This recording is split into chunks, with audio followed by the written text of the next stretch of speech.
জো বাইডেনের সাথে বাংলাদেশ নিয়ে কথা বলেছেন নরেন্দ্র মোদি।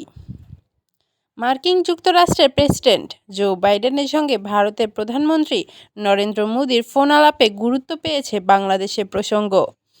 এ সময় তারা ইউক্রেনের পরিস্থিতি সহ বিভিন্ন আঞ্চলিক ও বৈশ্বিক ইস্যুতে মত বিনিময় করেন।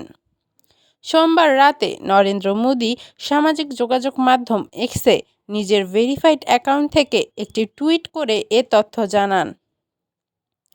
মোদি জানান, তারা ইউক্রেনের পরিস্থিতি সহ বিভিন্ন আঞ্চলিক ও বৈশ্বিক ইস্যুতে মতবিনিময় করেন।